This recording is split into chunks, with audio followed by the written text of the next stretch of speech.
They didn't steal my business in secret. They did it in broad daylight, with contract signatures and smiling faces. And the craziest part? Everyone believed them. My name is Alexander, 38 years old, small-town entrepreneur, no rich background, no connections, just one thing going for me. I built something from nothing. Back in 2016, I started a small logistics company in Texas. Nothing fancy. 2 used trucks, 1 rented warehouse, and a loan that kept me awake at night. For 5 years, I worked like a machine. 14-hour days, missed birthdays, a marriage that didn't survive the pressure. But the business? It grew. By 2021, I had 27 trucks, 14 employees, contracts with 3 regional suppliers, annual revenue touching $2.8 million. Not huge, but mine. Every dollar earned honestly. Then one day, I lost everything. Not slowly. Overnight. It started with an email. Subject line: Notice of ownership transfer. I thought it was spam. Until I opened it. According to that document, my company was no longer mine. I laughed at first. Actually laughed. Like, what kind of joke is this? Then I checked the sender. A law firm. A real one. And attached were documents. Stamped, signed, verified. They showed that 72% ownership of my company had been legally transferred to someone named Victor Hale. I had never heard that name in my life. I called my accountant. No answer. Called my lawyer. Straight to voicemail. That's when my stomach dropped. By the time I reached my office, it wasn't my office anymore. The front desk girl, Jessica, wouldn't even look at me. I yawned. I was told not to let you in. Told by who? She hesitated. Mr. Hale. I walked past her anyway. Inside, everything looked the same. Same desks. Same people. But the energy? Different. Cold. Like I was the outsider. And then I saw him, standing in my office, looking out of my window like he owned the view. Victor Hale. Mid-50s. Expensive suit. The kind of calm that comes from never being told no. He turned slowly when I walked in. Smiled. Ah, Alexander. Was wondering when you'd show up. What is this? I threw the papers on the desk. He didn't even look at them. Transition? You think you can just take my company? He finally faced me fully. Not think. Already did. I wanted to punch him. But something about his confidence stopped me. Check your records, he said calmly. Your accountant filed the transfer. Your lawyer notarized it. My chest tightened. No, that's not possible. He leaned closer. You signed the documents. And that's when it hit me. 6 months earlier, there had been a stack of papers. Routine stuff. Tax restructuring. Vendor agreements. I hadn't read everything. I trusted my accountant. Signed where he told me. Victor saw the realization on my face. That's the problem with self-made men, he said softly. You trust too much. I left that office, not angry, not shouting, just quiet, because I knew something he didn't. I hadn't lost yet. That night, I didn't sleep.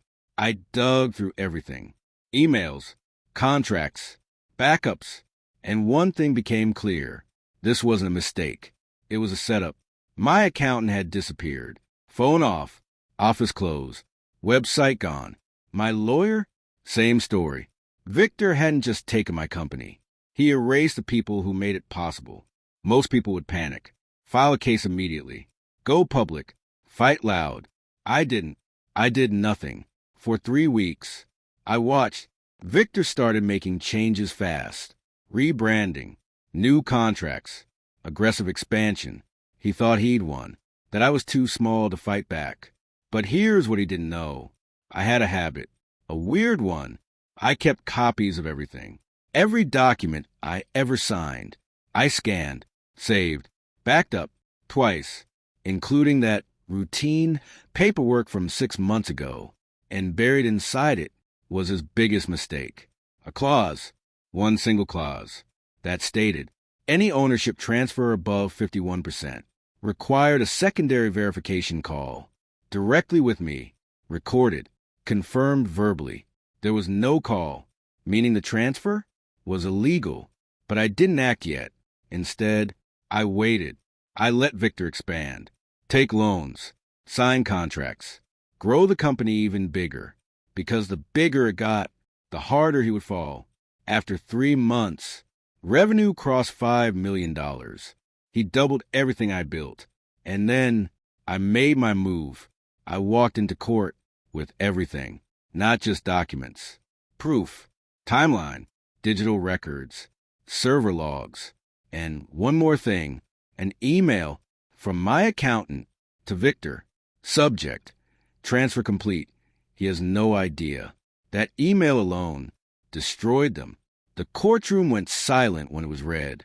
Victor's lawyer tried to argue, said it was taken out of context, said I was bitter. Then the judge asked one question. Where's the verification call required by Clause 7.3? No answer. That was it. The ruling came fast. Ownership transfer? Void. Company? Mine. Damages? Massive. Victor had to pay. Fraud penalties. Legal costs. And compensation for loss control. But here's the twist. I didn't take the company back immediately. Instead, I made him an offer. You keep running it. I said, but now you work for me. He stared at me like he'd never heard that before. You double the business, I continued. I'm not stupid. I can use that. The courtroom, the lawyers, everyone was confused. But Victor, he understood. For the first time, he wasn't in control. We settled. He stayed, as CEO, on a contract, strict one, and every major decision needed my approval. Within a year, the company hit $9 million. And then I sold it. Clean exit. Life-changing money. But that's not the part I'm proud of. The real win was this. I didn't destroy him. I outplayed him. And I made sure he never forgot it. So let me ask you something. What would you do if someone tried to take everything you built? Would you fight immediately? Or would you wait and hit harder? Drop your answer below, backhand index pointing down. And if you want more real stories like this, hit subscribe. Because next one, someone tried to shut down my warehouse using city laws. And I used those same laws to bankrupt them. And yeah, keep your documents. All of them.